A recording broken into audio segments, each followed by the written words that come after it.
Welcome, race fans from around the globe.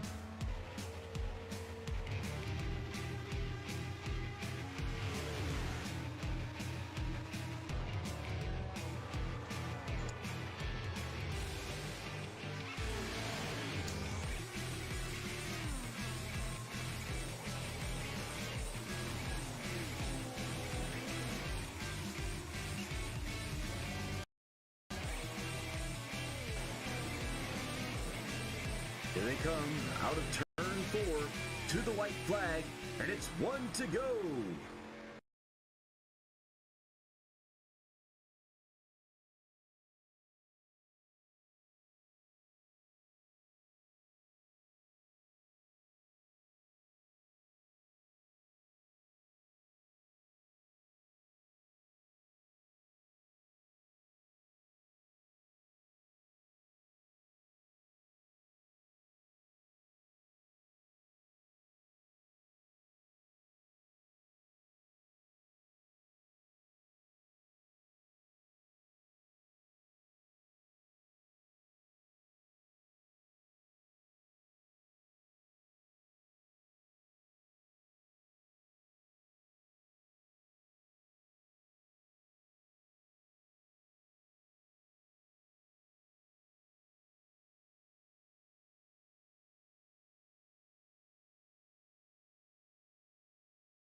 All right, welcome, sim racing fans. I'm not sure what's been going on, but we've been having all kinds of troubles. I'm going to try to get the sound in here now. But we are now racing here. Not sure what's been happening, but man, Goonies and Gremlins and Goblins have all gotten into my stuff. But looks like we're back racing. We've got these guys starting out here. Ryan Johnson, race leader. Behind him is Josh Sosi and Bo Ross. I'm in the booth by myself tonight, guys, so be easy with me. Sorry that we're behind, but the Gremlins have gotten into my machine, and I've been trying to kill them. They keep showing up faster than I can knock them away, so looks like we'll be all right for now. But hour and a half of racing here at Talladega. Single camera, single guy, trying to give you all the action here. 23 drivers taking to the grid. Top 8 Cup cars, followed by Xfinity with the trucks out there in the back. See that we're having issues. Basically, only a couple people maybe stop watching because we did have to try to redo this once or twice here, so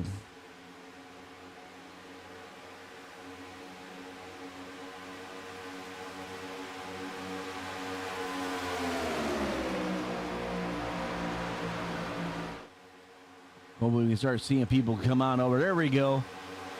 All right, Kathy Joe. Yes, it's been one heck of a day. Gremlins, I'm playing whack-a-mole over here. One gremlin comes up, I pocket down the head, and something else comes on up.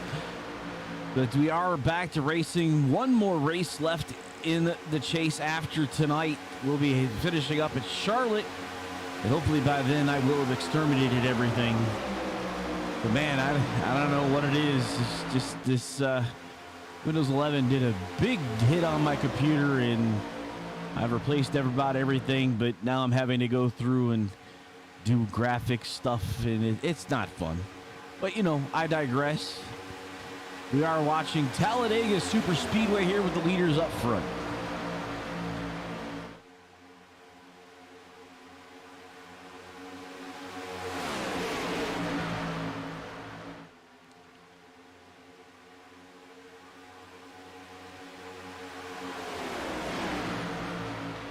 Hopefully everybody will try to get back on. I know that I had started it and then I shut it down because frame rates were at 4 frames per second, which would not have given you guys anything really to look at. It looks like we're back to the level we need to be, at least for right now. Show about mid-pack here with all the drivers here. The 99 Gitchell right there. Mr. Garrett Seidner back in the group as well. Looking down at all the drivers Cup through Xfinity. A huge gap back from them back to Joe Turkel and the group of trucks hanging out back here.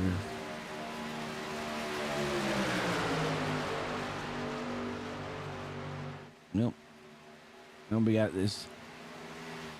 Had another hiccup there as I switched to Turkel and Company.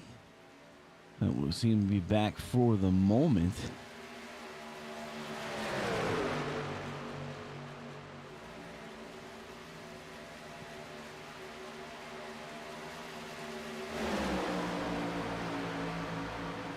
Front group here, Johnson and group.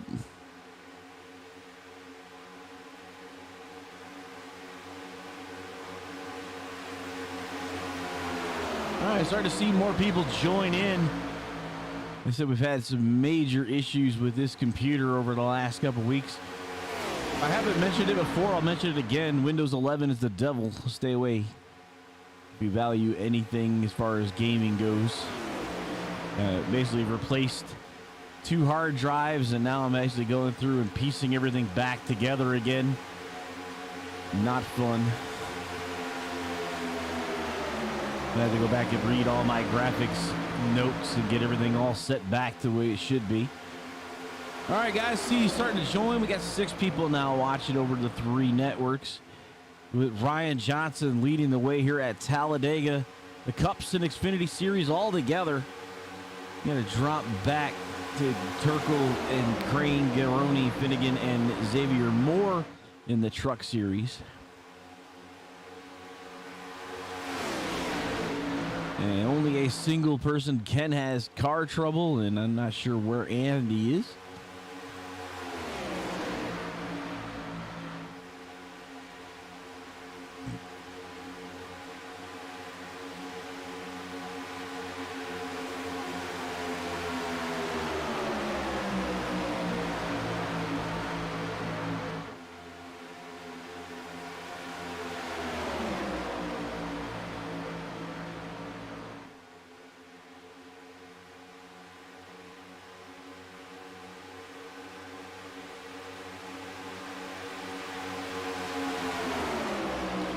It was like Susie pushing Johnson with Ross in tow. Oh, it was like Cushy showed up. I'm getting there. Hey, everybody. Well, I'm not going to have web timing up right now, so sorry about that. I see that. Yeah. So let's put it this way. I've been playing whack-a-mole, and we finally got it where I can broadcast. But it wasn't that way when we started. All right, John Peterson up to the leaderboard there, Mr. Sharp. Fastest on the track there in that 17 ride. And an Xfinity car to the top of the leaderboard. Looks like our Xfinity Series and our Cup Series are intertwined here. We got Dylan Clark and Tyler Rush basically sitting back.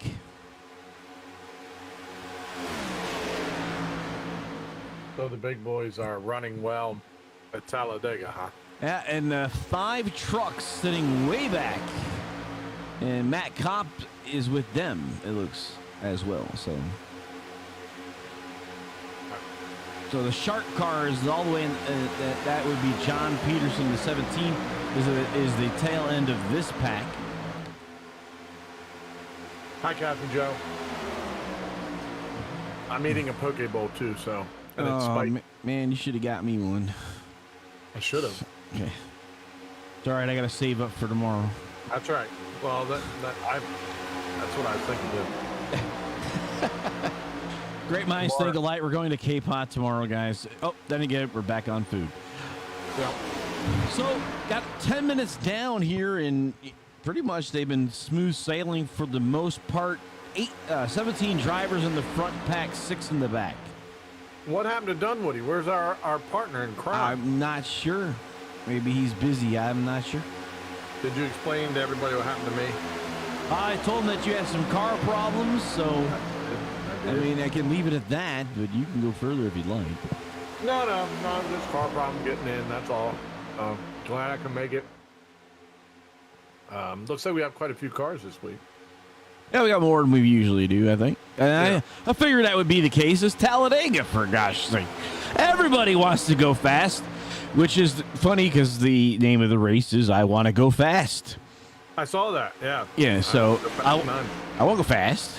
Uh-huh. Fruity Pebbles cake that the son made. All right.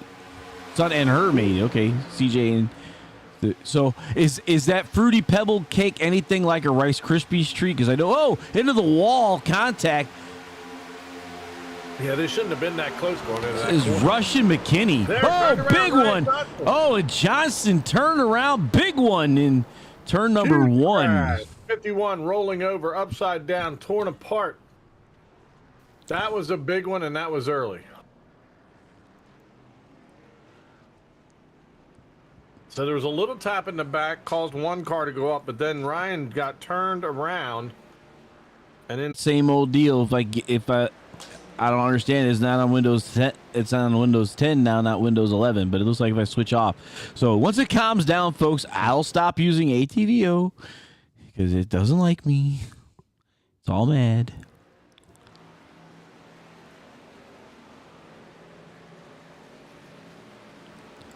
somebody should have to pay for that. Somebody out there should be paying for downtime and stuff.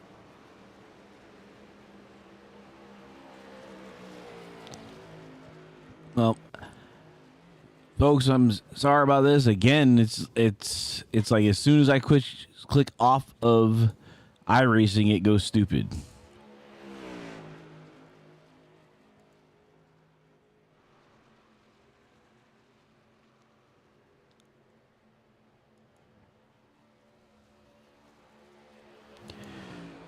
Well, the good news with it being this early in the race, I'll just talk while you get angry and beat things with hammers.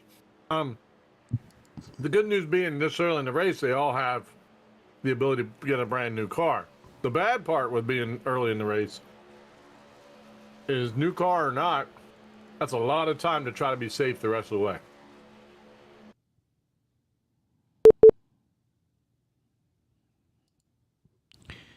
Okay. So it's Camp. okay. It's definitely gone stupid again, but I think we're back to what was going on. Let me see if I can get. There we go. So this is our replay here. Watch. So it looks like Susie got into the back of him when he wasn't expecting it. Yep. That's what it looks like to me. Yep. So let's try to see here if I can get that. So we can go to the next car over. There we go. And turn the nose on. That would not be the nose. It might have just been a momentum thing. That's a gearbox. That ain't the nose. There's the nose. There we go. So here's the nose cam. So we can go little by little here. You see how they're not set right now. See how far over to the right the Exalta is? When you hit a car that far off center, that's what's going to happen.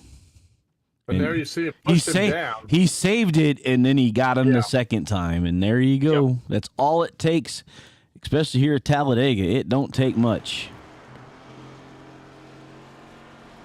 Not intentional, I'm sure, but matching the bumpers up on these cars, they say, is very difficult. Get it too far to the right, and you're going to see that every time. Every time.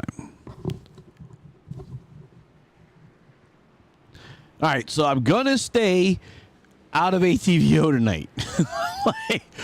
So not doing nothing more. We're going to stay in iRacing until I can figure out why it keeps doing this.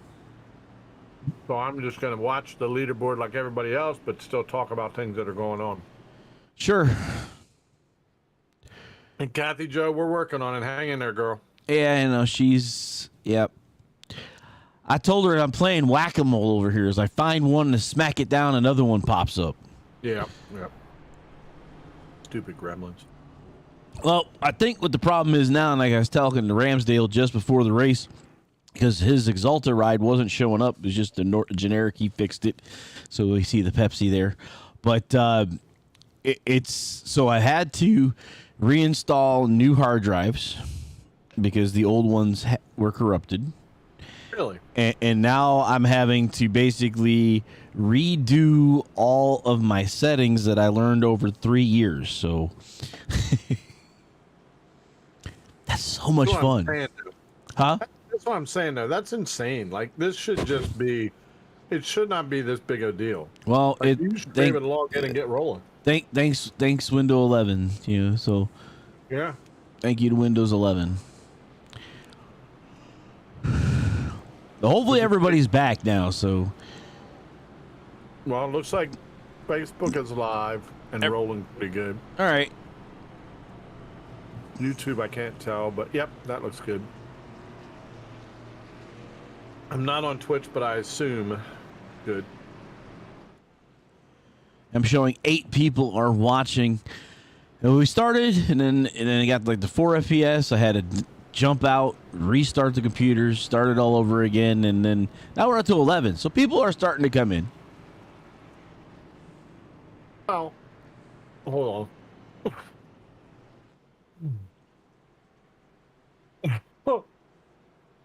I'm trying to eat and talk at the same time. I gotta stop it. Hey, you shouldn't do that. Especially you said it's spicy food, right? It is. It's spicy tuna with sriracha mayonnaise and sweet soy with some crabs. They cut the crab up. Oh, it's just good. I need to stop talking about it. Just keep eating it. You know, there's a guy who I met working at the airfield the last week, and he told me about a pizza place that's just on this side of the Susquehanna River that does Maryland crab pizza. He says it's very expensive, but it's pretty much lump crab all over the thing with like an Alfredo sauce. Really? Lori's like, why? Like, why not? Good. Like, why not? Yeah, I'm excited about tomorrow. I'm not gonna lie. I know it's 4 o'clock in the afternoon and it's only 9 something now or 8 something now. It's less than 24 hours. That's right. Something to look forward to. Less than 24 hours, yeah. So tomorrow morning I have breakfast at Perkins. We're not doing Mary's Kitchen this week. We're doing Perkins. And then 4 o'clock we'll go and kill the... Eat a small country, you said? Small country, yep. All right. Well, I assume, I can't see, but I assume everybody got a new car. Let's see. Now they're going to have to play nice. 1, 2, 3, 4, 5, 6, 7, 8. Yeah, like 8 people got new cars.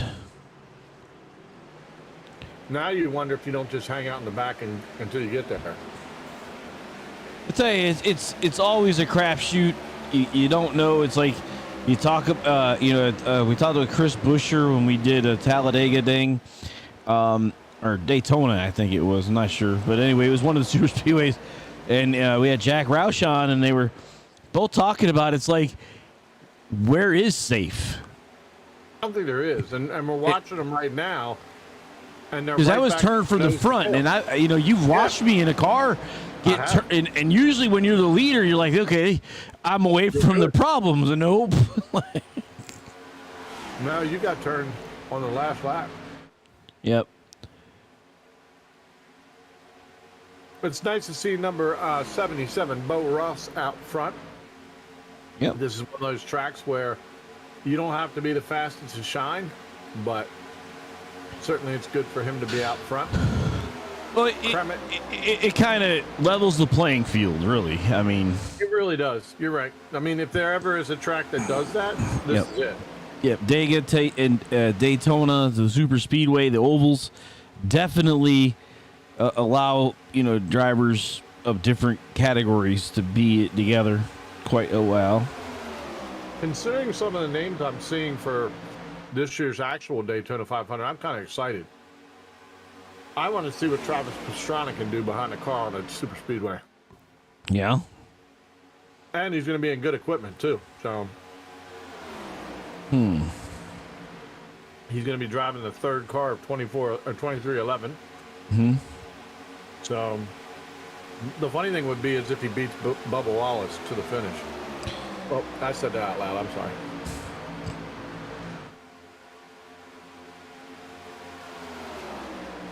Kathy Joe said Twitch is running good. All right, cool. We're covered everywhere. We are starting to work. Yep. I don't see Sonia and her man's out there. I don't see Augie. I don't see anybody. I see Kathy Joe, and not that I love Kathy Joe. So obviously I'm glad she's there. But why? Where's everybody else? They're out having dinner. I don't believe it, because Sonia's man is driving, so I know she ain't out having dinner. Maybe she left the house knowing it was Talladega. Okay, that's a fair assessment. I mean, it's, all right.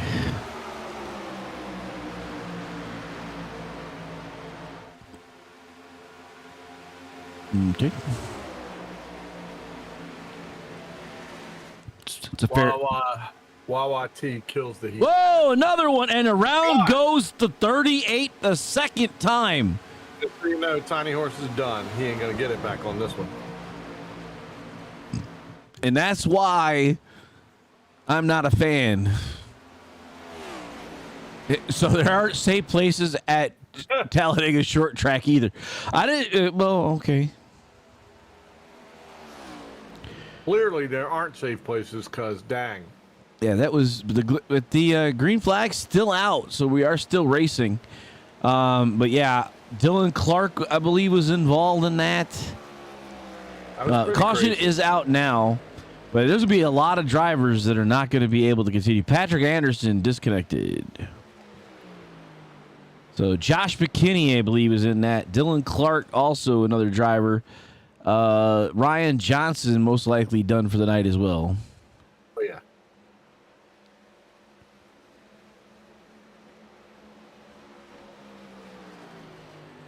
I want to get an understanding of that one.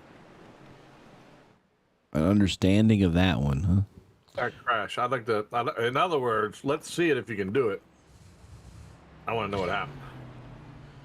Well, let's see if we can go get the 38 and then we'll go backwards with him because he was involved in it. Dang. So here's a 38. Let's see what sees out in front of him.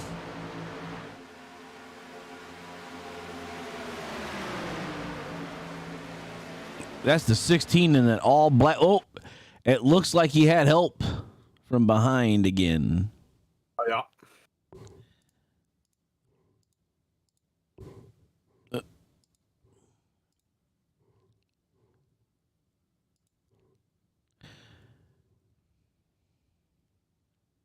Whoever's under him. Did it die again? No, I'm still playing here. So, all right. So, right here, you can see the 99 Exalta, and you're going to see the same thing almost that we saw a little earlier. So you see the 22 go high, which is going to let the night. So the 99 pushed him to see if to get him in front of the 22 car, which is Matt Kopp, but he didn't want to go. Apparently, he just wanted to let him have that. So we had a difference of opinion. So it looks like it almost looks like the air was taken off the front end of Ryan's nose. That was Keith. That was Keith Fonseca underneath him. Yep. And then 99 up into the trucks. Yikes. Wow. So that's what that is. That got uglier than a blind prom date in West Virginia. You see an EOL in someone's future. Patrick Anderson says, on me. So, Patrick, since we went over and looked at it again, what I saw from a driver's perspective was Matt Kopp get out of line, and Tiny Horse didn't want to slide to that position, so he lifted a little, and you were still driving, and that caused the front car in front of you to get turned. Let me know if that's what you think is what had happened as well. But I'm telling you, a lot of people involved in early pain, I should say. I mean, my big thing now, I'm not going to give you a driver's perspective because obviously that's not what I do. But from my point of view, it almost looked like as soon as that car in front of Ryan moved, with Patrick on his tail, the wind or the breeze was gone from the front nose, the downforce was gone, and Ryan was gone. I mean, obviously they're close quarters, no matter what. But and then the bad part was, of course, Patrick unfortunately came back up into the lane after spinning. Kind of hard not to do that, especially after a wreck like that, and clipped a truck, and the truck kind of went from there. Well, the big issue is this. There was no caution. So the trucks are still racing. That's true. If the caution came out, they would have lifted and went high, and then that may not have happened. Yeah, 100%. I mean, it's kind of hard to argue. Well, because we all know about lifting before the yellow. There's a guy in the numbers that was in the number 01 race car coming off turn 4 who lifted for a obvious caution that NASCAR didn't throw and allowed Happy to win at Daytona on Mark Martin's farewell tour. Because Mark Martin saw it and lifted, Harvick kept going. Harvick wins. I mean, because they never threw the caution. Which they should have. I'm not taking it this way, but I feel like bitterness is involved there. You know? Well, Seems a little. I wanted Mark to win in his last year, and he had that race locked up. I mean, I get the desire there. I do. I feel you. I just, Apparently, NASCAR didn't feel the same way I did. No, they clearly did not. Oh, so let's talk NASCAR since we're now talking about being a podcast, right? Let's talk NASCAR. So Todd Bodine, Bodine was interviewed about Jimmy Johnson being on the Hall of Fame ballot this year, and I'm 100% with him. If you're coming back, just like Michael Jordan when he came back to basketball, take that jersey down because he's still alive. He's still playing. But right, devil's advocate here. There's only 2 men that have ever won 7 championships behind the wheel of an automobile. Right, and they didn't get put in it until after they were done. There should be. I mean, you have coaches now that coach while they're in the Hall of Fame. I hear you, but when someone does what he's done, if he wants to come back and run a couple races here or there, should not affect whether or not he's a Hall of Famer. The dude's a Hall of Famer. There's no ifs, ands, or buts about it. So 100%. He will get in, but but call him what he is. He is what he is. He's one of the greatest of all time. Oh, we know that. Just like Bodine said, he's one of the top 3 drivers ever to be in a car. But the Hall of Fame is after retirement. I guess. I mean, that's why they have the stipulation in every sport that you so many years after your last game. For college basketball coaching, and it's while you can coach and be in the Hall of Fame. Well, those are coaches. Those are not players. He was a player. I mean, most of them are players too. I hear what you're saying. Though. Well, because I have no problem with there's still guys in the sport. Petty's still in the sport. Gordon's still in the sport. These are Hall of Fame guys. You could be in the sport, you just can't drive. I guess. Just don't drive. Oh, another there we go. Turkle off of Gitchell. And whoever was in the 27, I believe it was Matt Kopp. Bless his heart. That was Tyler Rush, the 27. Was it? Oh, well. Caution bag Tyler. out. Yeah, sorry, Tyler. So we definitely had that already on camera. So yeah, we kind of watched that happen. So there's not a lot of race cars left at this point. Not ones that are full. To bring out a second allowable. He's like 2 faster pairs.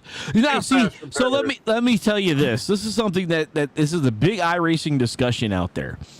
Is do faster pairs cause wrecks, or do wrecks cause wrecks? Why would faster pairs cause wrecks? Because if I have unlimited faster pairs, I may do something not exactly knowing I've got a car to go to. I mean, I hear you, but come on, like on a race like Talladega or Daytona, and especially on a time race, at least 2 faster pairs should be allowed.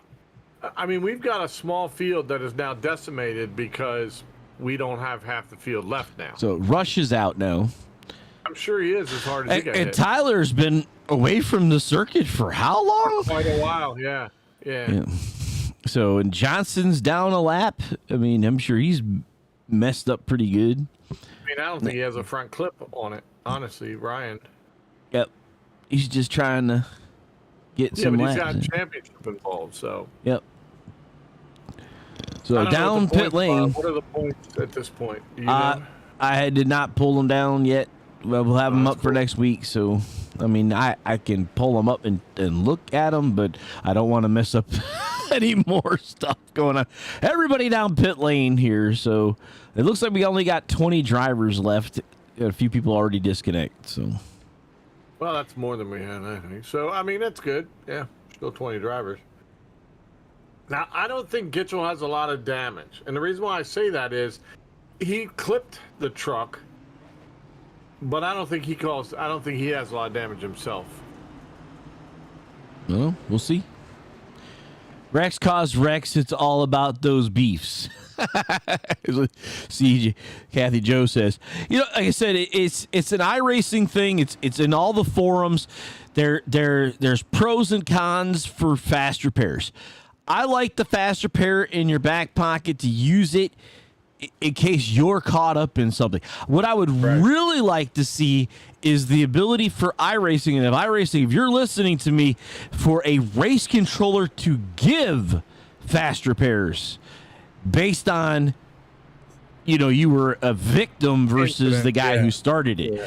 But so if you were a victim, like you got turned 10 times in a race, we'll give the guy a car. But the reality is that's not how it's set up. It's either you get them or you don't. And that's kind of how it works.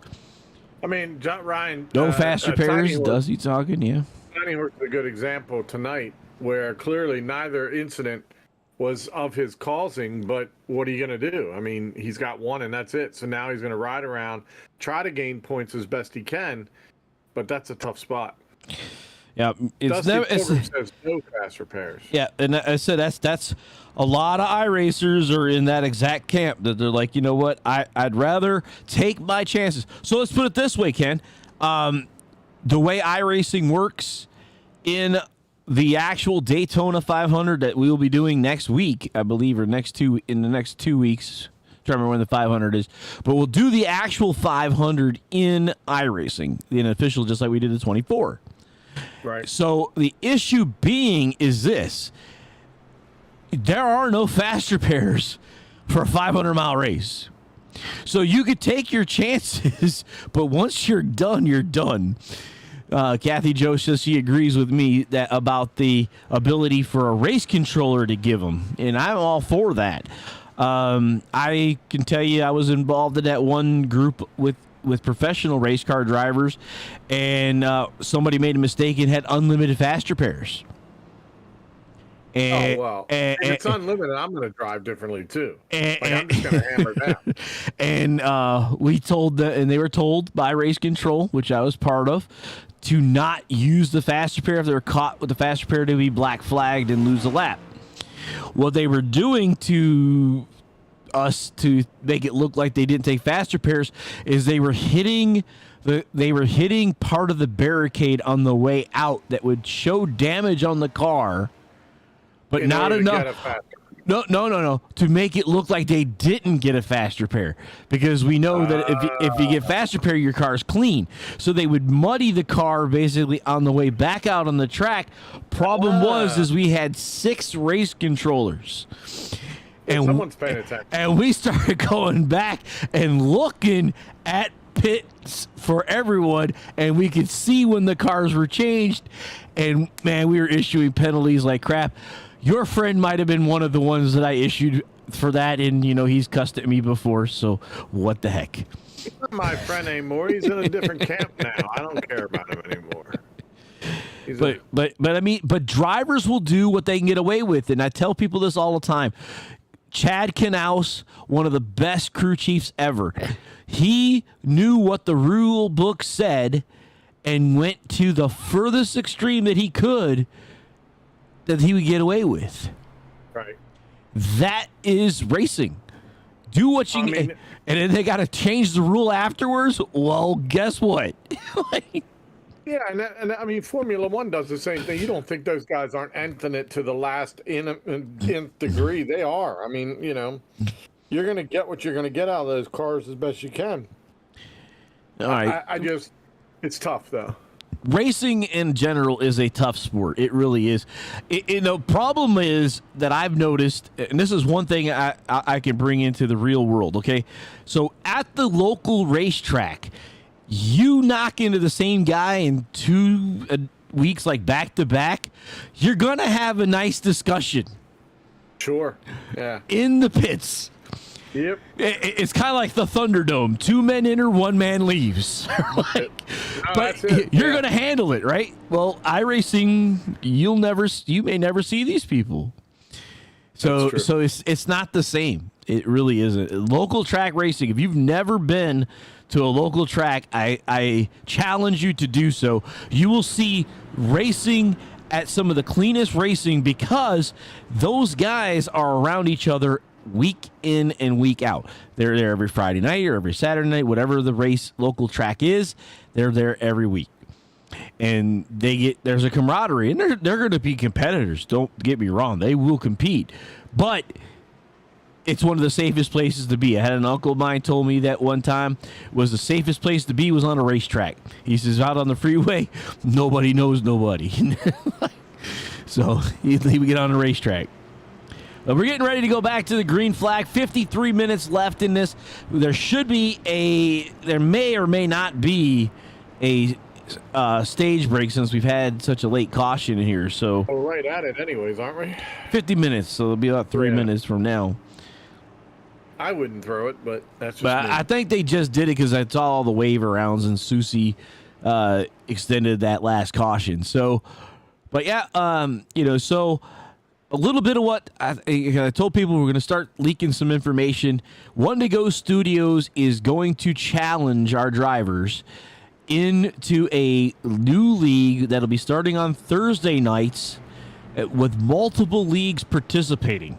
So the challenge is going out to NSRL. The challenge is going out to NIL. The challenge is going out to Lightspeed Racing League, to USRLA. All the people that I pretty much worked with for the last 3 years. Bring your drivers out. I'm looking at doing a throwback type system, which basically using not this car, but the 2 cars before, because that's the one everybody knows drives the best.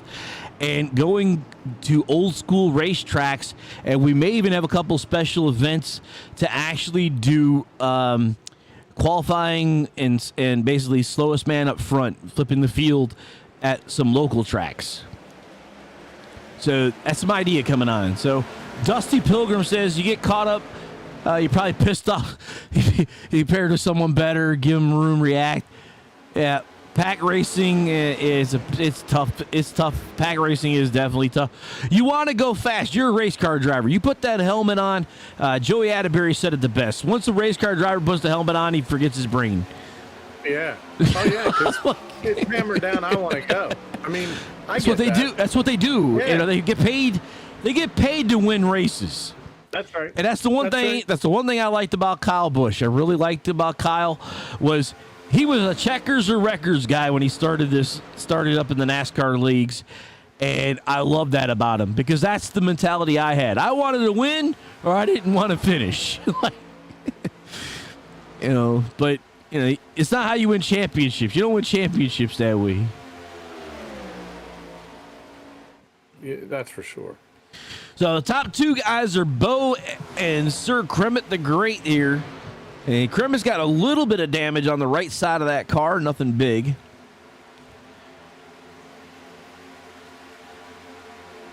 Yep, that is something that Dusty's bringing up. As a driver, you need to know what distance you need to react. You need to know how much braking distance, whatever you need. It's just so hard in this environment because you're so close to the guy in front of you, you don't have reaction time. There's just not any there. Right. But like on other racetracks, that's what you need. You're coming up on a lap car. You basically got to figure out what do you got to do. So he says he regularly fails to do this. I tell you, pack racing, I think we all fail to do that because you're being pressed from every side. The only way you could do that is get with a teammate and fall back. Well, in pack racing, yeah, you better hope you have some teammates around to You guys are used to it better than others, but to be out in a system where you don't know the guy next to you from Adam, I mean, unless you've raced him in leagues and things like that, it can get scary in a hurry. But how Ryan Johnson is still on the lead lap is beyond me. But all right, so we are doing the 50-minute stage break. So the stage break is out. So our stage break is brought to you by Back Row Esports. Back Row Esports for the stage break. So when you're talking about the new racing idea and things like that, we will be calling the race the same way we always do, right? I mean, we're not changing for anybody, correct? Oh yeah, we're gonna call races the way we do. So Okay. It's one of the things I think people come to realize that One Day Go Studios.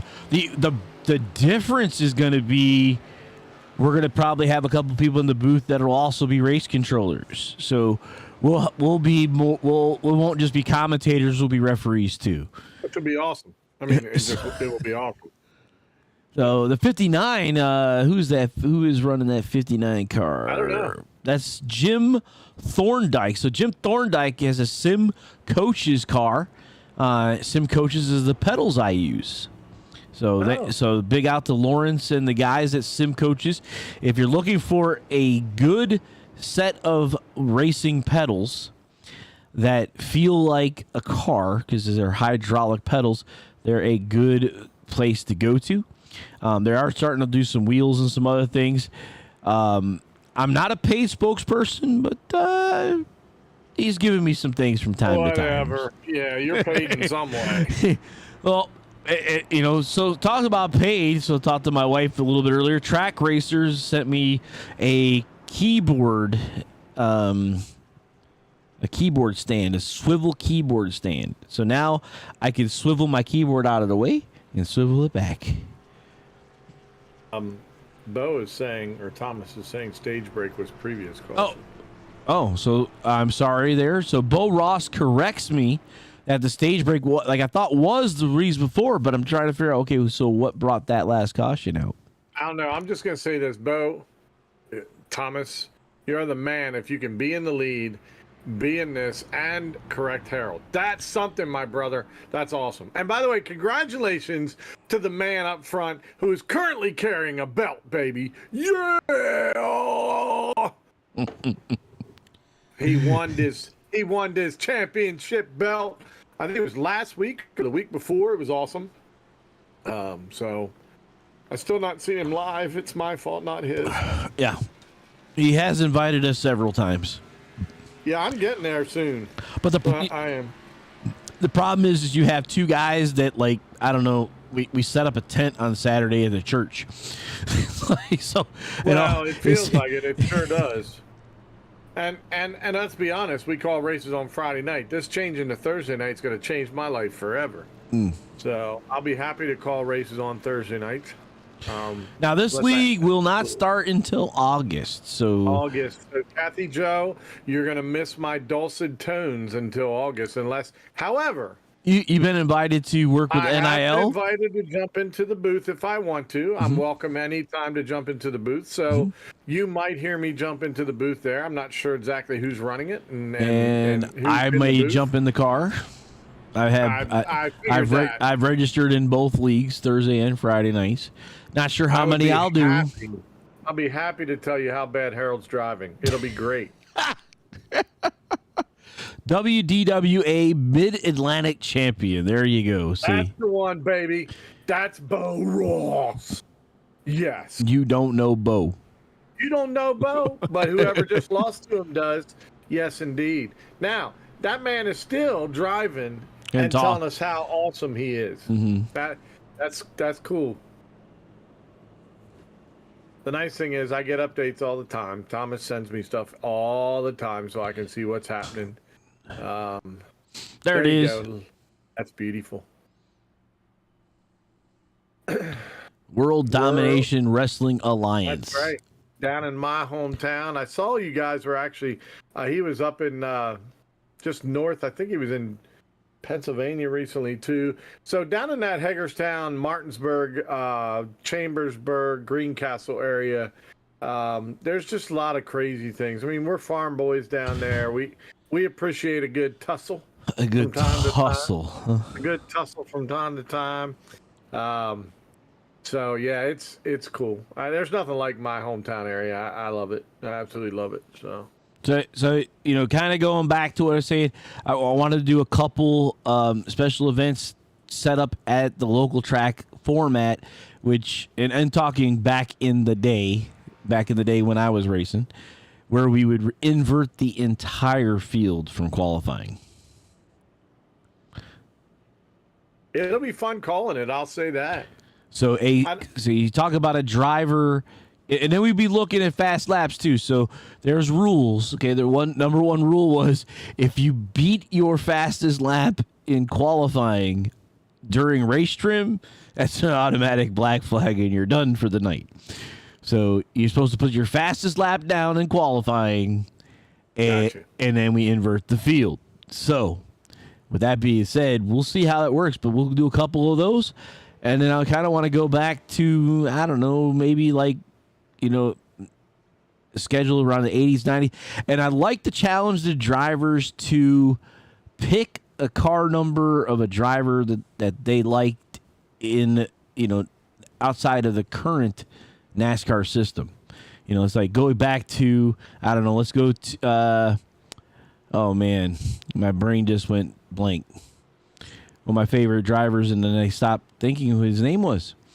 Oh man, 52, and you're gone already. Oh yeah, we're getting ready to go back green here, but the driver I'm thinking of, Robbie Gordon. So back in the 31 of Robbie Gordon was one of my favorite drivers. I love the fact that the man could race just about anything.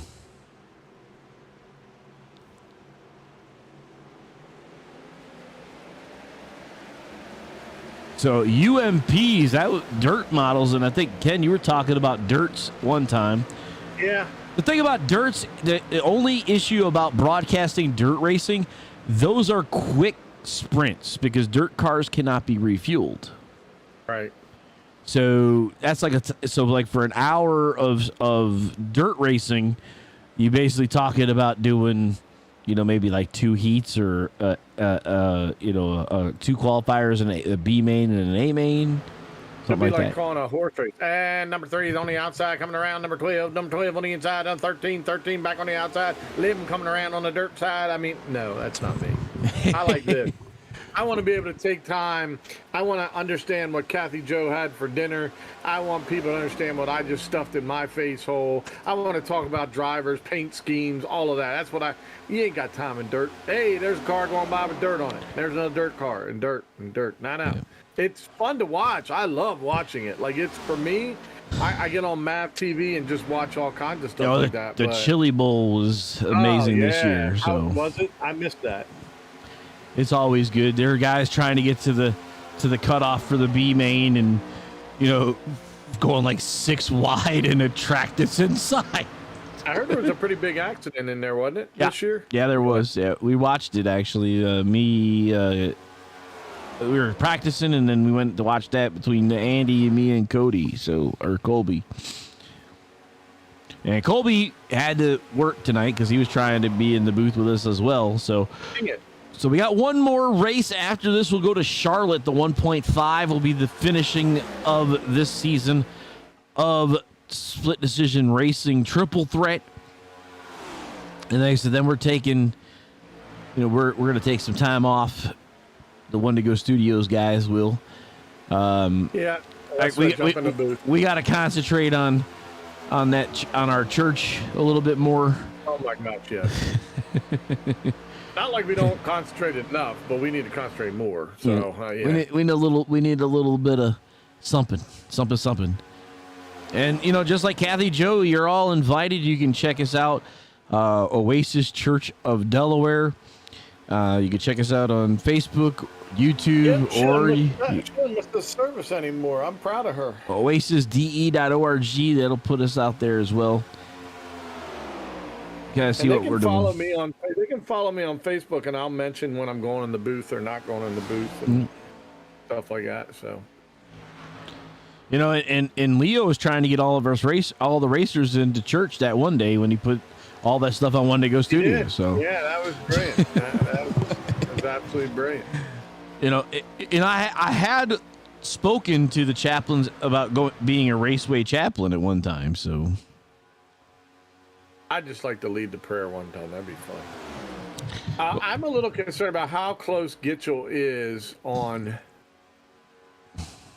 like this. There's 40 minutes left, Hoss.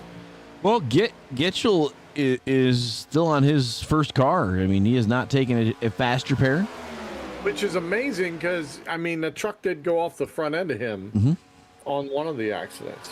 Not that it's his fault. I'm just saying the truck went off across the front end. So I'm wondering if Kathy Joe's saying she's loving the part when we're done, or the during, or Faye, or, you know, she just absolutely love it. You know, it was. Yeah, she's only talking about the Faye singing. She ain't talking about anything else, probably.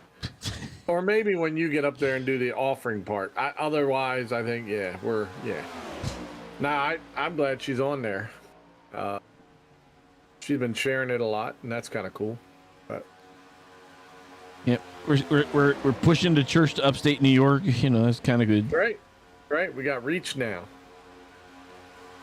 Well, you know, it's when Lori and I started working with the special needs families, and the first family we met when we started doing our different not less than North Carolina.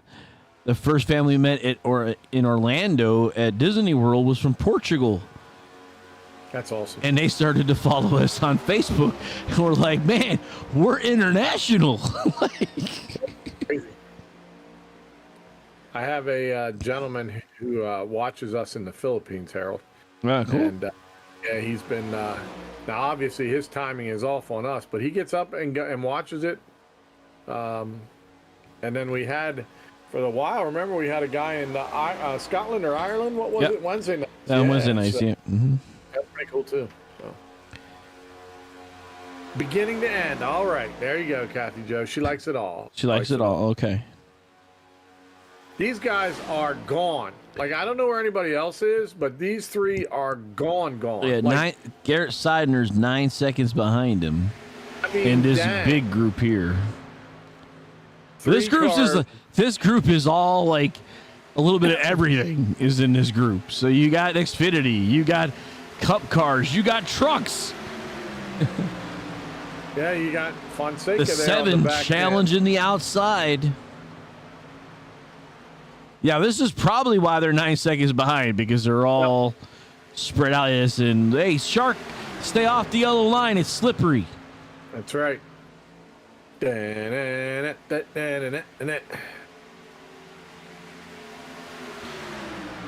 I know you hit. There's certain tracks as with the. He is dancing everywhere, though. Yeah, the Xfinity car is the hardest car on the racetrack to hold at this track. So, the trucks they just don't have the same horsepower, but the Xfinity cars dance everywhere. Peterson and that Shark is hysterical. You know, remember the video we got from him? Yep. Oh my gosh, he's so crazy. And he's pushing that 50 down at Garrett Seidner. He sure is, and up above them is Fonseca pushing as well. If Dirt Vision sends me up that way, okay. So Dusty says that if Dirt Vision sends him up this way, he'll stop on by. Well, by all means, dude. Come on with it, Cletus. Come on. I like the name, by the way, Dusty Pilgrim. That's awesome. So I guess Bo Ross has a nickname of Dead because he keeps talking about him as Dead. Well, I'm sure Bo has a lot of nicknames. So. Because he said Thomas, Bo, Dead, whatever after he goes. Tell me you want to race in UMP modifieds. I tell you that, in iRacing, one of the most fun cars to race that I feel is the Legend car. Oh yeah, you told me about those. Yeah, it's like a go-kart, pretty fun. Yeah.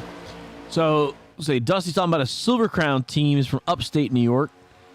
And better luck this year and at least make it on the track. Well, yeah, that's probably, yeah. Oh, talking about IMSA, since this is the week of the Daytona 24. Let's talk about it. Yeah, we haven't talked about it, but let's get into it. My buddy Owen Trinkler set the fastest lap for GTD in the Porsche today. There you go. And what was he in against it at one time? The Porsche. That's correct. Yes, indeedy.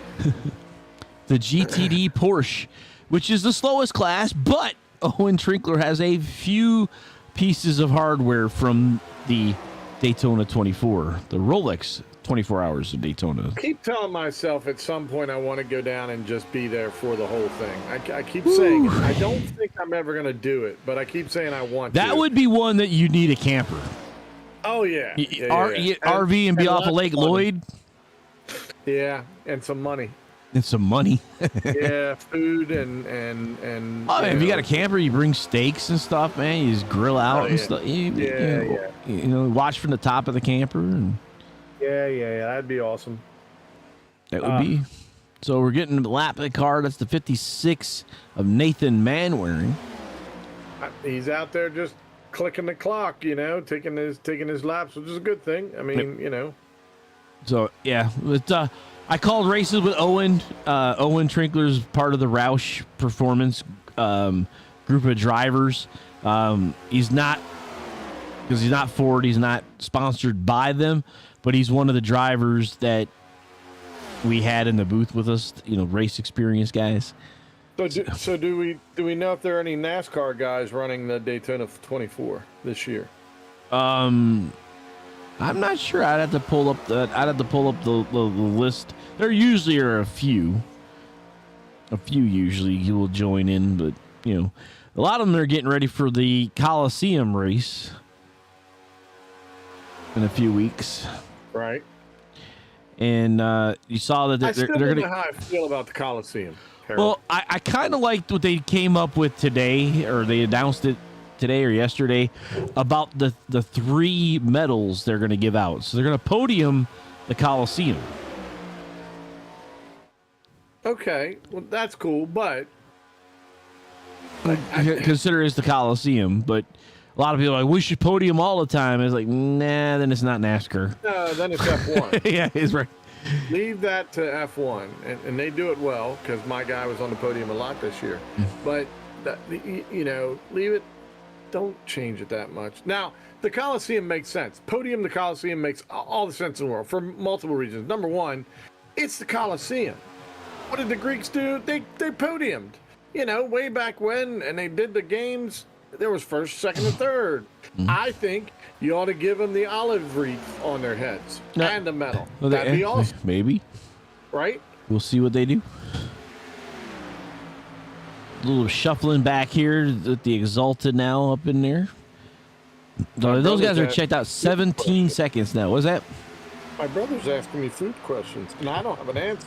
Now think about that. He's heading to Morgantown tomorrow. Tell him he's going the wrong direction. K-Pot's this way. Oh, he won't do Korean. My brother's not that exciting. No.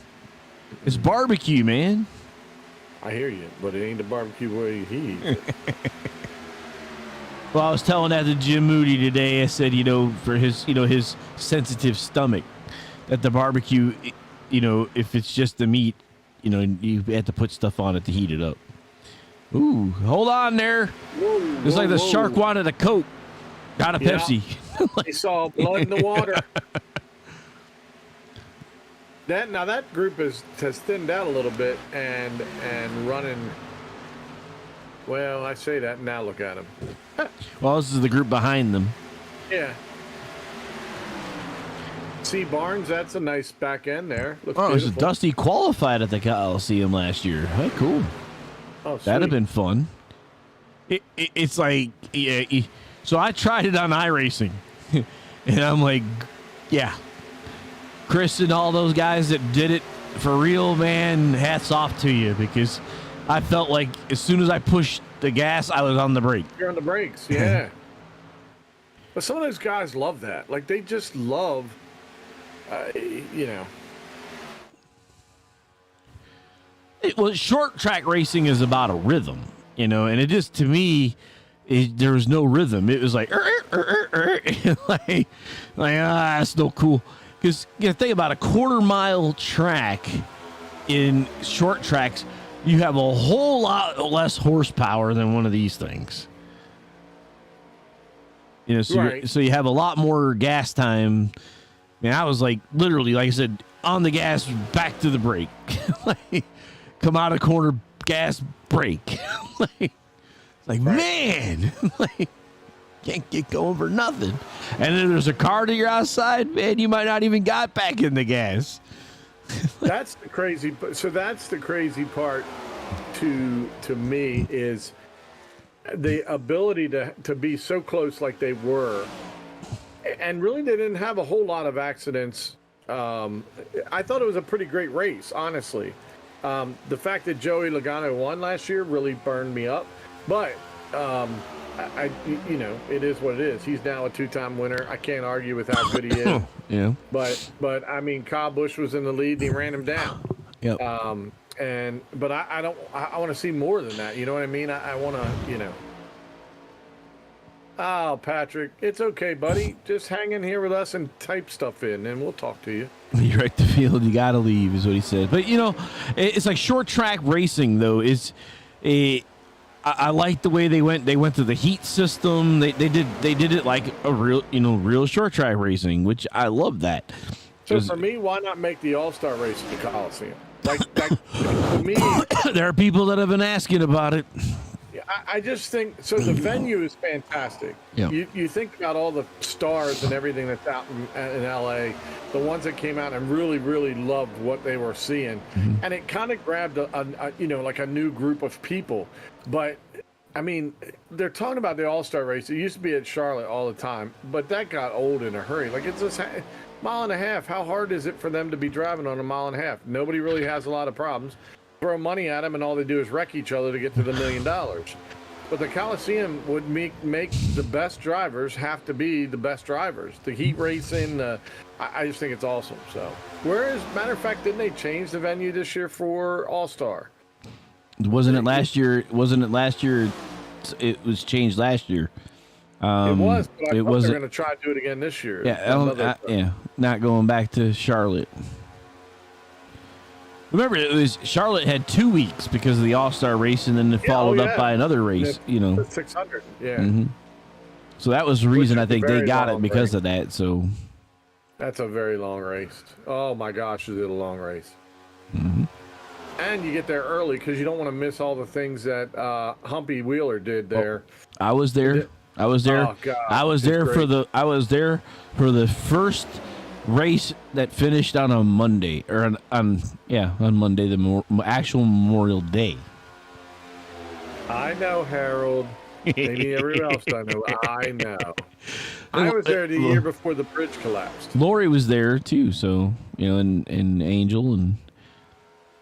Angel sat through that long race. She had that's where we learned about the headphones. I bet you did learn about the headphones. That's a long race.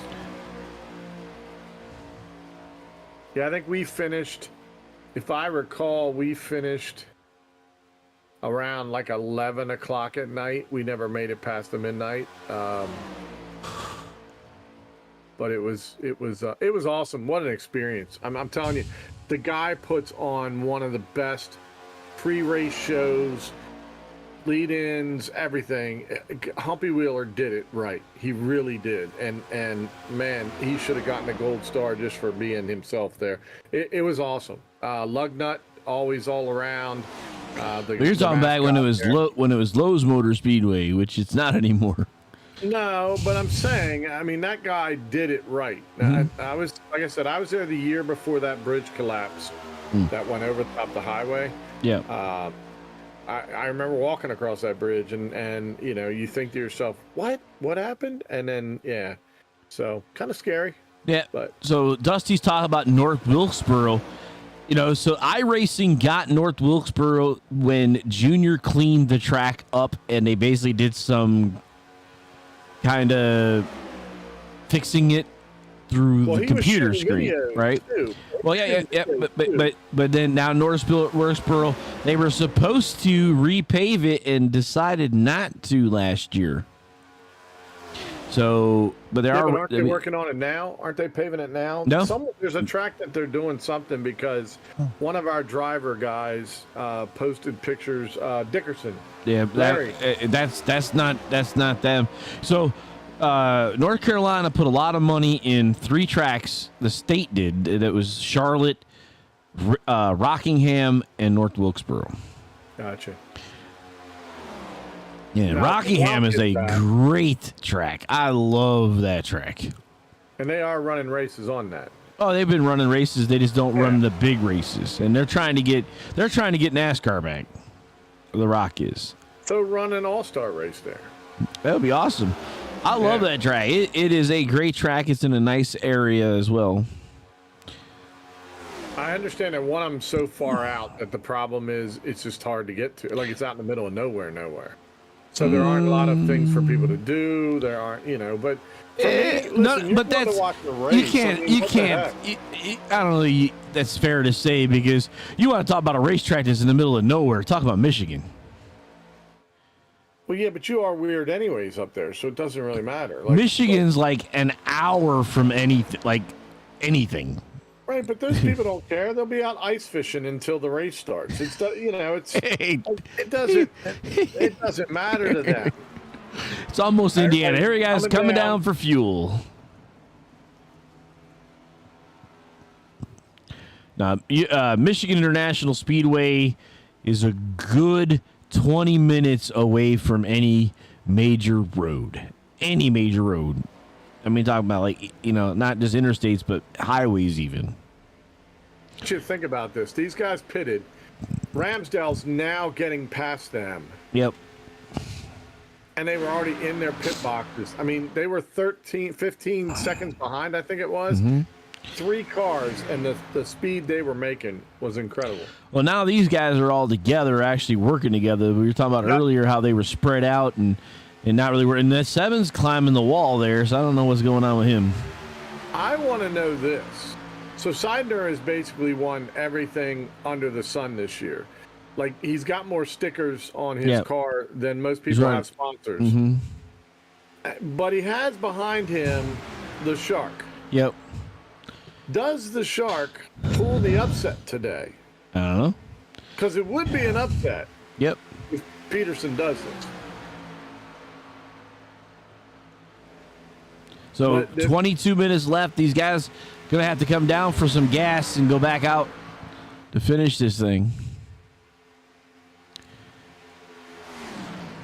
So getting back to the All-Star, for me, the All-Star needs to be special. It just needs, like, Phoenix is not special to me. It's the last race of the year, blah, blah, blah. It's not special. Vegas is not special. It's not, it's a nice track, but it's not an All-Star track. Something like a North Wilkesboro, goodness gracious, I can't freaking talk. Or Rockingham, or something like that. And what I've liked over the years is what they've done at Darlington, where they do the throwbacks. Man, that's freaking awesome. Like, that kind of stuff is really, really cool. If they want to continue to maintain people, that's what they have to do. And I don't mind, like, a short track, knock them in the face, and you're telling me there isn't another short track you can't take these big cars and throw them on and watch them do all-star stuff? I mean, it would be cool. That's what Wilkesboro's trying to do, and they're trying to get people. That the problem is with North Wilkesboro, I don't think they're going to have enough people to actually get in the stands. So sprint cars on the ice in Michigan on March the 4th. What track is that? Dusty, where is that? Hey. What track are we going to? I don't know, but that's we're talking silver crown sprints, or outlaws. What we got?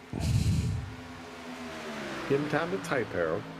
Hey, I know, because I'm thinking, because up in Michigan, I used to run outlaws. So wing sprints, that's fun. Okay, that'd be. These guys up front are going to have to stop. Yep. At some point. Yep. The Silver Crown sprint cars that he was talking about earlier, those are the ones with no wings at all. No wings, and them things are nuts. Like, don't they have like little bullet butts or something? They look like bullets or rounded butts or what have you? Or is that? That's usually the midgets that have that thing there. But yeah, the Silver Crown cars, they have ballasts in them and stuff to help them corner. So here they come down pit lane. So we're gonna be changing up here again. Bo Ross and company will be able to inherit the lead most likely. I would think so. They're cutting the time pretty quick, being 3. What I'm excited about is I can't wait to see how these 3 fight for the checkered flag. Let's go Finnegan over there. Steffi is checking in on the Finnegan ride. So right now, this is the group we have here with the 2 trucks.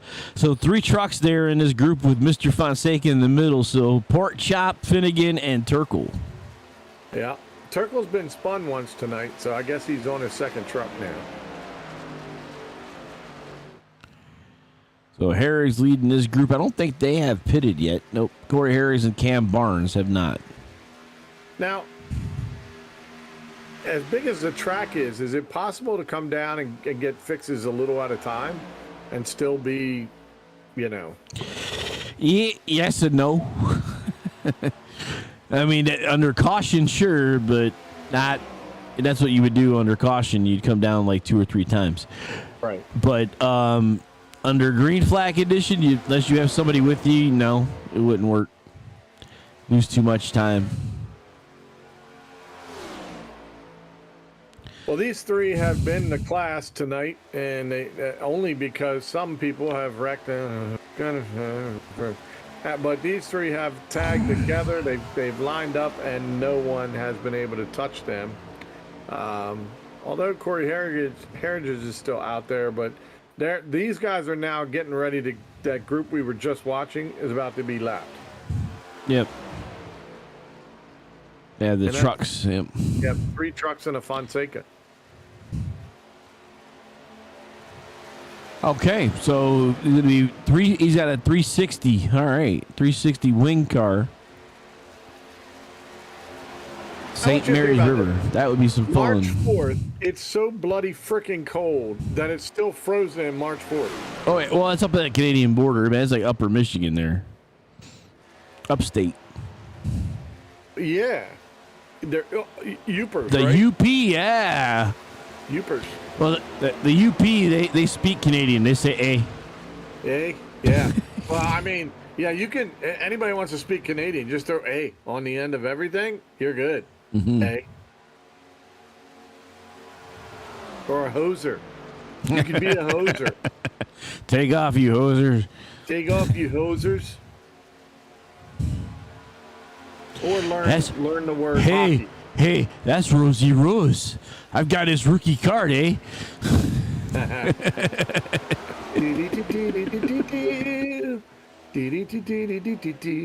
Yeah. Anybody knows what we're talking about. Bob and Doug McKenzie. Yep. Real Rick Moranis. Oh, yeah. That was SCTV, though, wasn't it? Huh? That was SCTV, wasn't it? Isn't that where they started, SCTV, Bob and Doug? Possibly. They were Canadian. They're both Canadian. Yeah. Don't you know? And they both been in many, many, many movies, TV shows since then. Oh, yeah. I'm not going to lie, by the way. I would love to see cars on a frozen river. I mean, like, that would be awesome. Well, I mean, being from Michigan, I'm sure other people have done this as well, but motorcycles with spikes, that's some fun. Oh, yeah. I love watching that kind of stuff. I'm just saying. Snowmobiles. Seeing that live, seeing that live that would do something for me. I'm not going to lie. Putting screws on this. Freezing your butt off. Freezing my little things off. I don't know about that, but maybe I could get some whale blubber or something and wrap it around me. I don't know. I'm not a cold man anymore. I used to love it. Like winter, I'd wait for winter because dang, it was awesome. But A pink there's- pink camouflage truck. No, that's actually pork nope, chop. it's pigs. It's a bunch of if you can get a pigs, so- picture, yeah. That is a bunch of pigs. Yeah. That's the pork chop. Yeah, they're all pigs in different smiles and faces and locations, and yeah, it's a great truck. It's there you go. Look at them all. They're living the dream on that truck. Yep. Pork chop, what a mess. So there's the 1, 2, 3 of the trucks, though, as well as the 1, 2, that's 3 of the great cups. race. And see, and it was like 1, 2, 1, 2 here. Well, actually, no, that's just the number 1 Xfinity car. That's just Garrett Seidner slapped on the backside of Ramsdale again, and you know, what is he doing, John Peterson? Where did you go, man? Like, where are you, bro? Well, he's got back pretty hard, actually. 20 seconds back from where he was right on him. So he might have spun himself or something. Maybe he needed to feed the shark. And that Baby takes shark. Yep. So Kathy Jo 14 to says go here. They have an ice festival there. Yep. Kathy Jo, as long as you have something that I can take with me to keep myself warm during an ice festival, I'd come up. I'd bring Katie up. We'd go to that. Yeah, you know, I'd freeze myself for certain reasons. Like there's specific things. Plus, Skiing. if your husband was going to, let me throw the food in there. Of course, if your husband was going to fix something special and I came up and visited, then all the better. All the better. Gotta go skiing. I can't ski. Nobody wants to see a 6'5", 281-pound man go hurtling down a mountain. I do. Well, you do because you're going to laugh. It'll be like the movie Better Off Dead. Okay, Kat, I want you to go that way really fast, and when you see a tree, turn. That's right. Yeah. Nope, trees winning that one every time. Almost like, what is it, George of the Jungle, huh? Oh, yeah, yeah. George not feel good. George hit tree. So it was like Susie has jumped out as well. McKinney's out. Thorndike's out. So we're down to Now, that's 18. a name for racing. Thorndike. Thorndike. Jim Thorndike. Jim Thorndike. Tonight's race is narrated by Jim Thorndike, special author of the race. It's just one of those names. I don't know how he got it, you know, other than his parents. But Yeah. you know. So 12 and a You know what half I'm to go saying. here with these leaders now catching to the back of Peterson. Come on, Peterson, get a move on. You're a little bit behind. Wait a minute. Where did Seidner go? Why is Seidner in the pit? 12 to go. Seidner's in the pit. What the front door happened? So Matt Kopp taking the lead here. Matt, I've been busted by the cops, is now the leader, which means Peterson. Oh, there you go. got a chance. Homemade ice cream made from the ice from the lake. Oh, stop it. I bet that has a unique taste to it. It'd be extra creamy. I don't know about extra creamy, but it'd probably be extra fishy, I would assume. Hot cocoa. There's many things. Coffee, donuts, horse-drawn carriages. Where's the hot that apple your- cider? Has that happened? Kathy Jo, is it passed? Because if it's not passed, I'm, you know.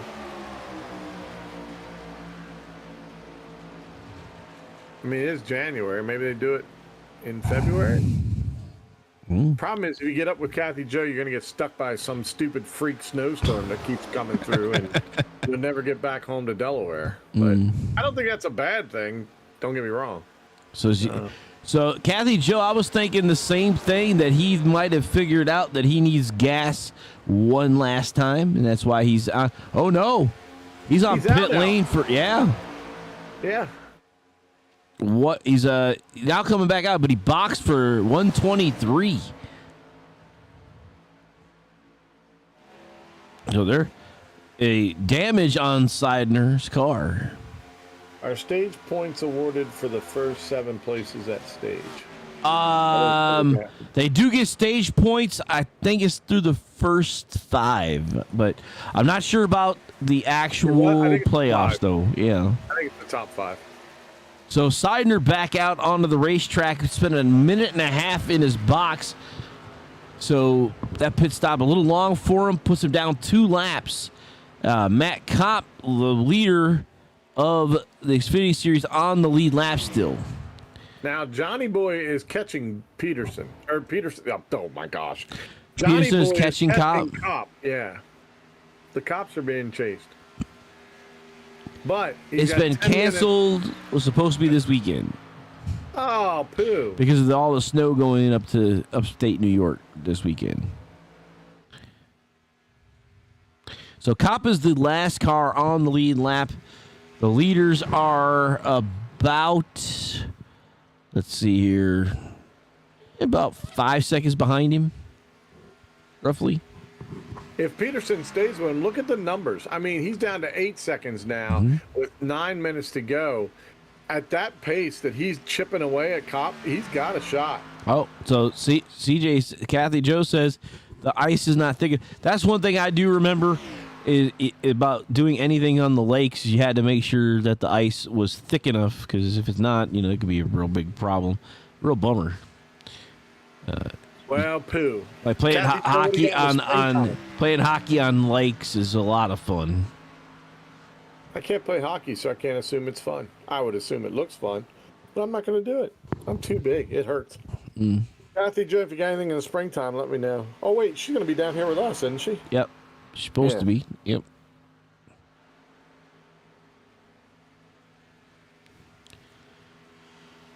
So 8:40 left here, and that's Matt Kopp leading here for the Xfinity Series. Bo Ross continues to lead the train of Cup cars with. That's why Peterson's catching. He's going to use this as slingshot engage. That's right. Fully engaged at this point, because he is hauling. He's cut down 5 seconds in the last 2 minutes. So that's a pace he's going to want to stay. Four cars together, 4 trucks together, but only the 3 or the one in the middle of Richard Crane is not on the lead lap. He's back 10 laps, but the other cars are all fighting for position. That's Seidner on the outside there. Yep. Man, if I was somebody in a truck, I'd be hooking on the back end of that car, because he's going to hammer down, even though he's 2 laps down. I'd still 1 lap down, Seidner, on the pylon. What's popping up there? 1 lap. But Dylan Clark's 2, and then I don't know how it's doing it. Whatever. So Garrett Seidner, from what I'm showing, is 2 laps down. Okay. Remember because he's a lap down from the leader. He's 2, not yet. He's 2 laps down from the leader right now, but it'll be 1 lap here shortly when they catch up to Kopp.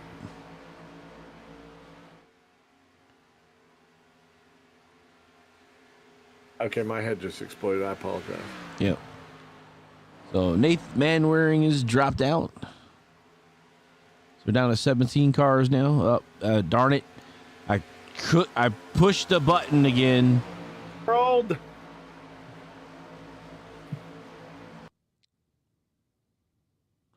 It's ATVO, I'm sure. Oh, poop. All right. Slowly but surely. It'll bring its way back eventually. Yeah, Facebook, hang in there.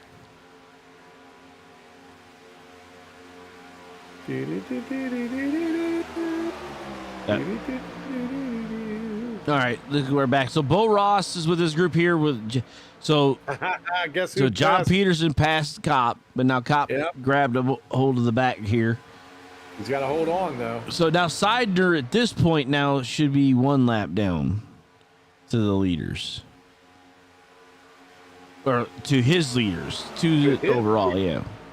Yes, 2 overall. That's what I was trying to say. He was 1 lap down to his leader. Right. But 2 laps down to, yeah.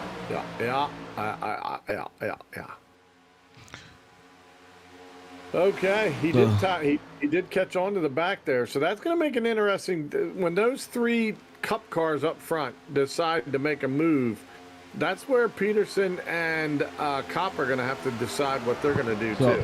5.5 to go here. I don't think Fuel's going to get into it because I don't see them putting those laps in. I know they were going up to 30 laps at one time, So 5 laps to go. The yellow cautions are thrown away. We're running up here. Here's your front 3 with your race leaders for your Xfinity right behind them. And then Garoni with Fonseca in tow. Behind Seidner here is a big train of those 3 trucks. So each division having the ability to do something to change the end of the race as we're under 5 minutes. And my suggestion is, if you've not heard us do interviews, considering who might be interviewed tonight, you might want to hang around for that one.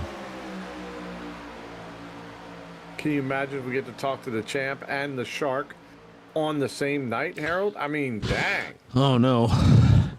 It would never be the same. It would not, and a pork chop on top of it? You know, although there is a Finnegan fan that would like to disagree with us. Steffi would probably disagree with us.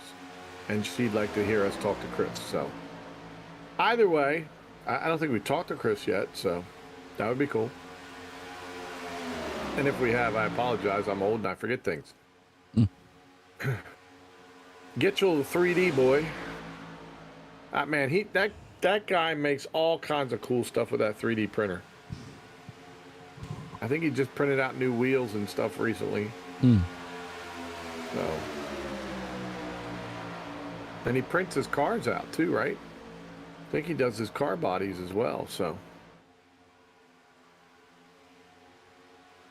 Dusty Pilgrim said Wisconsin schedule might have been totally canceled due to ice conditions.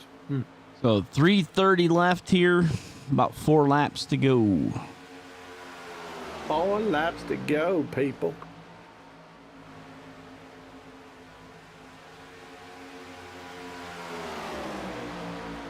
Oh, my brother's asked me where my favorite place to eat in Morgantown. Oh, man.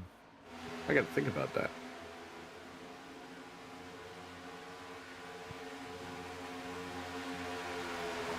There is an awesome Mexican place in Morgantown I like to eat. Chris needs to do better, she says. He's doing all right. He's doing all right. Well, this is a big gap Garoni has. Way up there, yeah. It's not usually a good place to be, though. No, because they'll reel you in, and Turkle's just sitting on the back end of Crane. Crane there, probably just being pulled along. Richard said enough is enough. I'm going to pull Joe Turkle. Turkle's going to go to the outside. What is going on with Garoni? Is he just caught, like you said? Yeah, he was, because you can't get out. Enough. You can't get out. Oh, I knew that was good. Hold on. Oh, wow. Way to save. Nice Save of the day there, the 174, Chris Finnegan. Nice job. There's Steffi over there talking about him, and he does an awesome save. Yeah, usually that would be it's. Yeah, great job. Great wheel, man. Or real wheel. Yeah. Way to wheel that car. Yeah, go ahead, Harold. Talk. He wielded it. So Bo Ross being challenged behind by Michael Gitchell and Kremet. This is a part I don't like being in the front for. Like, at this point, and everybody has an advantage. All you can do is hunt that yellow line and don't let nobody underneath you. 1.5 to go.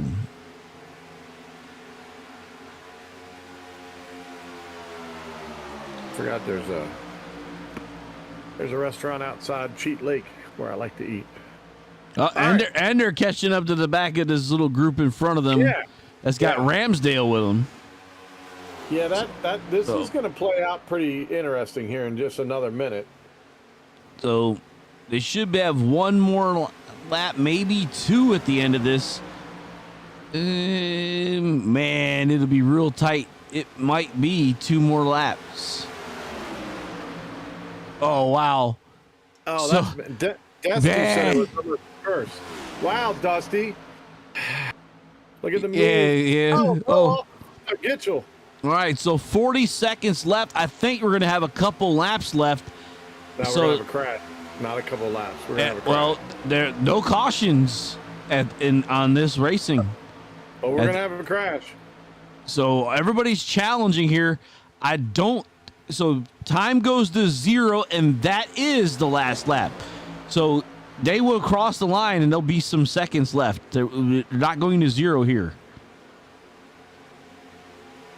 So 10 seconds, 8, 7, 5, 4, 3, 2, cross the line. This is the white flag lap. This is it, girls. Strap it up. Strap it up. Oh, no, he is all over the back. Kremet somehow got around, and now he is pushing Bo Ross. And then our buddy John Peterson is in the mix with the shark waving. The last lap here. It, Harold. This is going to come down to that last turn. Whoa. You see the shark? Definitely he's starting to fishtail. John's trying to win the whole bloody thing. He doesn't care. He is just going to go for it all. Well, the 22 is right there for position. Yep. Top to outside. So the 97 gets around the 77. Gitchell. Peterson squeezes down. 22 Johnny, splits the. John Peterson comes around and takes it through a hole. What the heck? That should be it. That's it. That's got to be it. And the trucks coming Look down. at this. Is this Finnegan winning?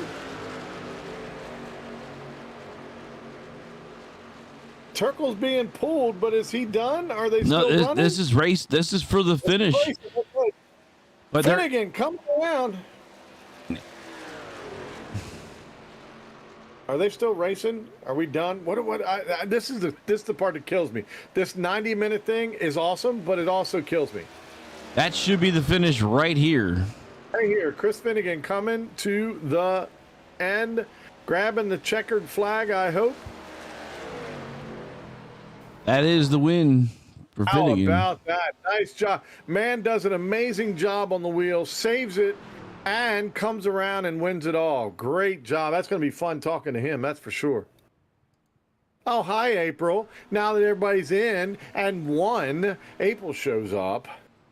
You know, so she's probably there. Cup Series, Kremet, Bo Ross, Gitchell, Ramsdale, Fonseca, Dylan Clark, Johnson, Susie, and Tyler Turtle Rush. Xfinity Series, John Peterson, Matt. Now remember, Peterson wasn't the overall leader because he was a lap down. Matt Kopp, Cams Barnes, Garrett Seidner, Corey Herrigs, Nate Van Waring, Josh McKinney, Jim Thorndike, and Patrick Anderson. And in the trucks, Chris Finnegan, Joe Turkle, Kevin Garoni, Xavier Moore, and Richard Crane. However, Harold, because of that move, John Peterson does actually finish on the lead lap because he beat the leaders to the line. He was just on the far end of the lead lap. Final. Yes. Yeah. Still awesome. It was a great move. Yep. And we didn't cause the curse, which is awesome. Thank you, Dusty Pilgrim. Yeah, he ends up winning. Yeah. So maybe we're better if we just call it, and that's the way it's going to be. You know, it's just, you know. Mm-hmm. What is Tiny Horse doing in that mess? Oh, because Kremet's there. Yep. Man, oh man, what a finish. What a finish. This is going to be fun to talk to people.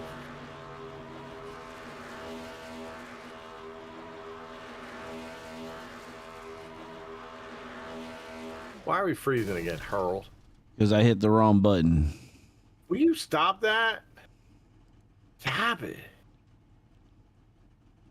All right, they're all in, so I can grab people. Good. So we got Kremet here. Grab them too hard. Nice front end. All right, we're going to start off with Kremet in the 97, the Pokemon. Man, you had drivers all over you, Xfinity drivers, Bo, they split you, and what was up with that? Well, I have my painter, the best painter in the business, John Peterson. Saw him tag along with the pack, and I was like, this might work. And Gitchell stuck his car out, and I was able to get underneath of him. And then John pushed me through, and John was locked in my bumper. Thomas threw that block, and I was like, well, I'm going to just shoot the gap. So I pushed Thomas a little bit. He either moved down or I moved him a little bit out of the way, but I just drove past him, and I was able to hold it to the line. Unbelievable finish. And your boy Johnny coming through a hole that he shouldn't have pulled through to win the Xfinity side. But great race. The three of you, Bo, and then Michael and you, seem to be able to, once you lock bumpers, you were like a rocket ship. There was no catching. At one point, I think the last pit, you guys had, what was it, Harold, 15-second lead or 16-second lead? It was nuts. I mean, it was incredible. The cars seemed to dance a lot today, which typically they haven't been on super speedways. What was going on today that was different? I think the track was a little bit cooler than a lot of us are used to. So like we were having grip, and a lot of guys weren't taking tires and all that. So the cars were kind of skating around, guys were loose. They were just fighting it, and you got those bumps through the tri-oval.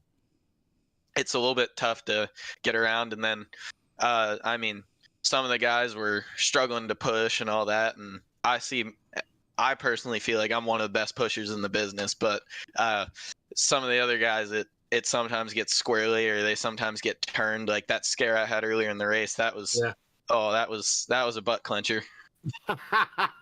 Ladies and gentlemen, a butt clincher. That's not something you get to hear every single day, but that's what you got today. I love it. Ryan Johnson did not get lined up. It wasn't him. It was whoever was pushing him. It was Susie. You could tell, and I don't think it was intentional, but as you said, you've got to line them up right. And in that case, he caught the right side, and then the other car moved, and Johnson was gone. Like it was over. So. It was fun to watch. It was great to watch you three kind of stay together and just rock it away. But you had a wonderful car tonight. Of course you've already thanked John Peterson, so you can't thank him again because of your awesome paint scheme, but you can thank other people. So who do you got out there? Go ahead and shout. Oh, I wanna first off, I told him I'd shout him out. Ryan Johnson, the horse that was too small to get the job done tonight, but it's all love there. It's all love. Yeah. I'd like to thank you guys for putting on a good broadcast. It's always fun. I know you guys with all the cautions at the beginning where you guys were struggling with some content because there wasn't much going on. No. But you guys always do great with the broadcast. I'd like to thank Thomas for putting this league on. I know our numbers aren't quite what they used to be, but I think the lower numbers has influenced better racing for the most part, and I think we have a stronger knit group of guys. And I'd like to thank everybody that I worked with tonight, like Gitchell and Thomas and them. Like that was fantastic. I can't say I've never dominated a super speedway like that, but it always feels great to dominate a super speedway like 100%. that. Yeah, 100%. That's pretty cool. With the way that ended, I think that's about as real as a win as you can get. So I agree. That was a great finish. All the way around, everybody trying. Even Matt Kopp was thrown in there as well. So, yeah, just a great group of guys going for it at the end. You didn't wreck one another. Could have.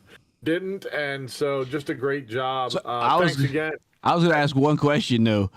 How many of you what were you thinking? Did you think you had another lap coming in? Because you guys crossed the line with 2 seconds left to extend the race another lap.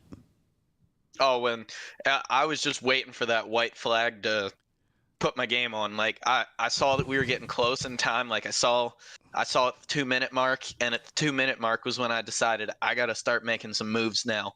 And and then I think about 30 seconds later is when I set up Gitchell to get into second place. And then when I was in second place, I've been there 1,000 times in the whole racing simulator, so I knew exactly what I needed to do to execute that win. And throwing John and Matthew in there battling for the Xfinity win, that's a little bit different than I'm used to, but it was awesome that we were all able to get that figured out and get through that whole jumble of mess without anybody in the lead pack there wrecking. Absolutely. Well, brother, it was awesome. Thanks so much for putting on a great show. And you got one more to go, man. Yep. Thank you guys. Yep. Take care. Yep. All right, let's pass it around now to the next one here. Up, there we go. Boom. There is the 17. All right, John Peterson gets to come in and talk to us. Race winner for Talladega, the Xfinity Series. And you got yourself back on the lead lap as well coming across the straight. How about that race, Harold and Kush?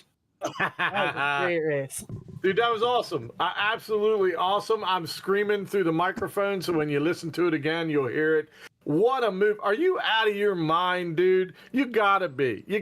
Anyone that makes that move and you get your lap back and it looked like you won the whole thing overall, it's so cool. And the Sharks on the thing this morning or tonight. I've wanted to win a race so badly in this Columbia right shark car. But no, man, this thing was swimming like a shark out there. I could see like a little hole, fill the hole, see a little gap, fill the gap. No, it was awesome, man, and I'm just so grateful to have awesome people to work with, and shout out to Garrett. Worked with Garrett most of the race. Unfortunately, he probably should have won the race, but circumstances set them out, and no, that was awesome. You say he should have won the race, but I'm gonna tell you what. Kudos to you, bro, for being down. What was it? How many seconds down was he, Harold? You lock onto the 3 leaders, and you reel in Matt Kopp. Like, it was just all you watched was the numbers going down and down and down. I'm like, he's on something, and then Harold flips over, and there you are in the back end of the top 3. And I'm like, oh man, he's got it made. What a move, man. Yeah, man. Oh my god. I saw, I don't know, I messed up my pits so badly, and I was trying to create poems to try to see if Garrett and Ramsdale would slow down. The poems didn't work, unfortunately. But then I realized I was just losing position, and I was like, well, I got my buddy Luke Smith. I see Thomas and Gitchell back there. I'm like, well, they're only like 15 seconds back.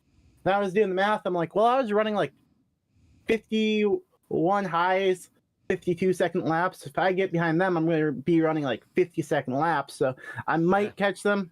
Better, chance at catching them. And oh my god, it worked. Yeah, that was really cool. That was a great move, dude. By the way, did not talk about it yet, but I have to give you a shout out because I love the Shark. So not so much the Shark, but the wood paneling on the car, making it a Woody, is fantastic. Where did you come up with that? So growing up, I had this like kind of like beach monster truck. Okay. And it's been a while since I saw it, so I had to bring out a shark car I knew, and I was like, well, I want to run something that's inspired off of that because childhood and everything. And I like to throw back to that kind of stuff. So I was like, let's try to see if I can get some Google images. I did some searching in my cold storage, and I found it actually. And then I was like, well, I'm gonna just copy this more or less, come up with put a little custom design on it. But yeah, I think it turned out awesome, and I love it. Unfortunately, last time I ran this car, I wore the shark costume the entire race, and I was going to do it again, but I lost the costume. How did you lose the costume? I don't know. It's somewhere.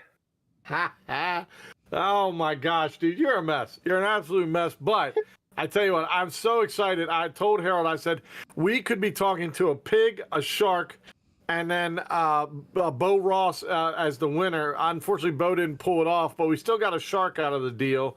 But John, it's always great to see you. I always love your energy and stuff like that. So this is, of course, your time to shout out. Why don't you go ahead and do that, man?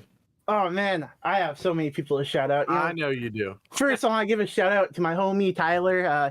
He ran today, and he hasn't ran that much, but I always appreciate him, and I love him a lot. And everyone at Turtle Shells with Susie, Justin, Garrett. We had Cam show out. Cam's my homie. I've been racing with him for a while. Actually, I've been racing with Garrett for I don't know, like 4 or 5 years, and yeah, I guess I'm getting pretty old. I can't really say I'm that young. 23 years old. Oh yeah, gosh, you're old, ain't you? But yeah, I love racing with Gary and Cam so much. I've raced with them for I don't know how many years, and I'm so happy that they decided to run iRacing like a year ago with me, and I'm fortunate to have them, and I'm fortunate to meet other people like Luke Smith. Really love racing with him, and I really love racing with people like I got Ryan Johnson. Shout out to him. He's fan favorite. So I got he is up, a fan up favorite. my You're popularity right somehow. So I give him a shout out. I gotta give a shout out to my homie Vinny. Vinny hasn't raced that much this year, but man, I do love it when he races. But yeah, man.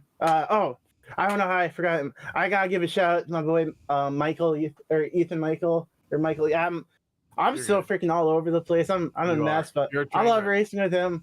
I just love racing this league. The car counts isn't what it used to be, but Thomas is doing such a good job, kind of trying to find a way to elevate this race. And unfortunately, this race is really rough at the start of it, and I hate that it was that rough. I don't want to say I didn't get to scratch my car, but I didn't get to scratch my car, and I still had a fast repair at the end of the race. Just trying to, I don't know. But man, that was how was that race? How about Chris Finnegan for winning that race for Turtle Shells? I'm so happy for him too. Yeah, we're getting ready to talk to him. So, well, Mr. Peterson, all the energy as usual. Thank you very much for that. Really fun to see you up here. Love the shark, of course, and we talked about your video that you gave us last year. But yeah, great job, man. Go and celebrate. All right, guys. I always love racing races that you guys broadcast. Thanks, man. Take care. Bye. All right, now moving on. There we go. And we'll pull him up. All right, in the booth tonight for the Talladega. I want to go fast 90 is the Turtle Shells 174 Chris Finnegan. And he even had, brought his fan group in with him. Yes, I did. So, Mr. Finnegan, welcome to Victory Lane. And so I guess the first thing is, talk us through today. It started as utter chaos. It ends close to utter chaos. But tell us how your day went specifically.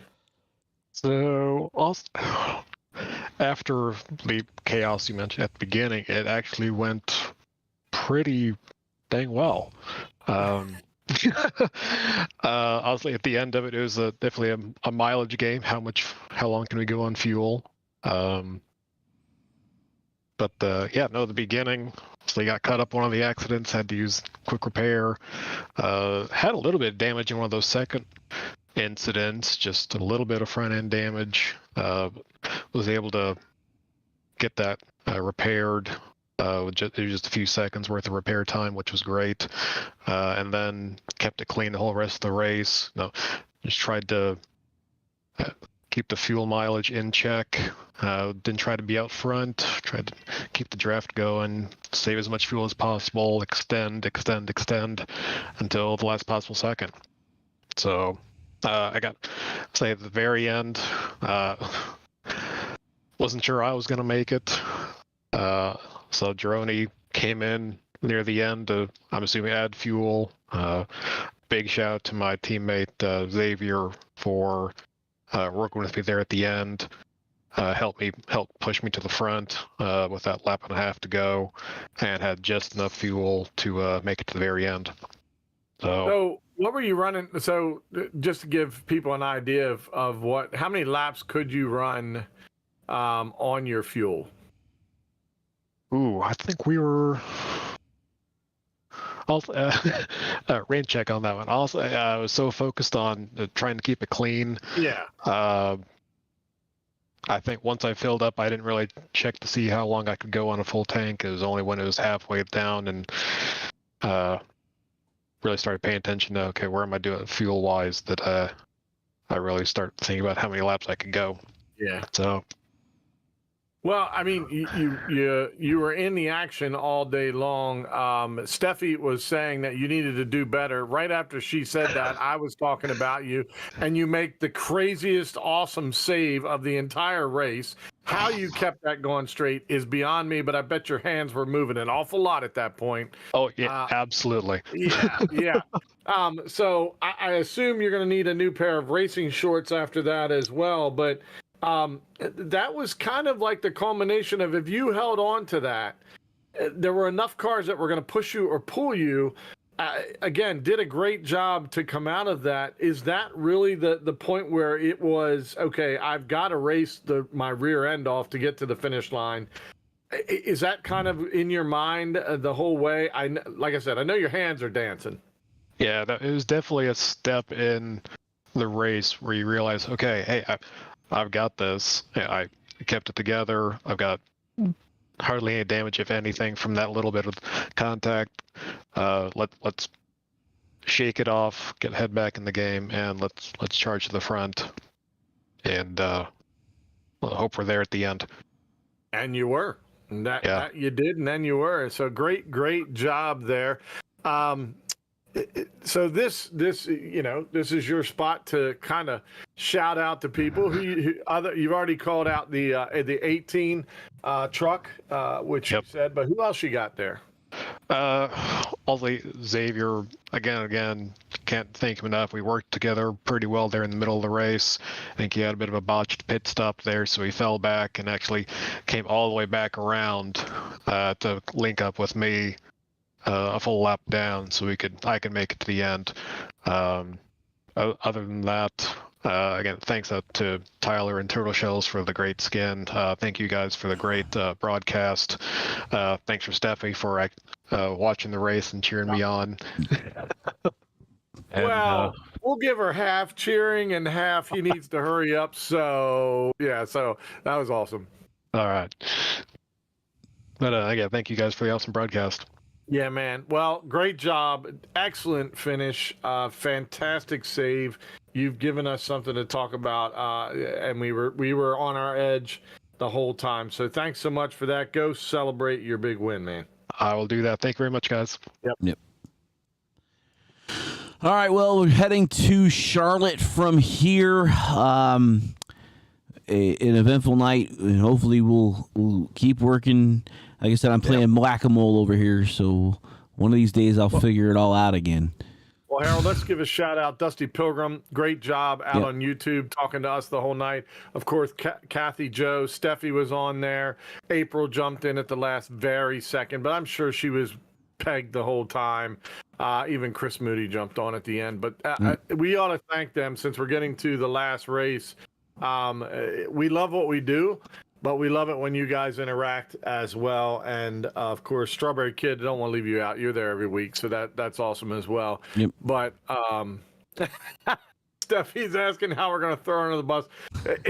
You're not really under the bus. You kind of got dragged down the side of the bus. Yeah, not quite under, not over. Not quite under, but you were awesome, and I thank you so much for joining in the chat and just this is what we enjoy. And again, one more race, as Harold said, going to Charlotte, so can't wait. Yep. All right, well, until next week, we'll let you guys go, and we'll see you at the next turn. What an exciting race brought to you by Wendigo Studios. Here they come out of turn 4 to the white flag, and it's 1 to go.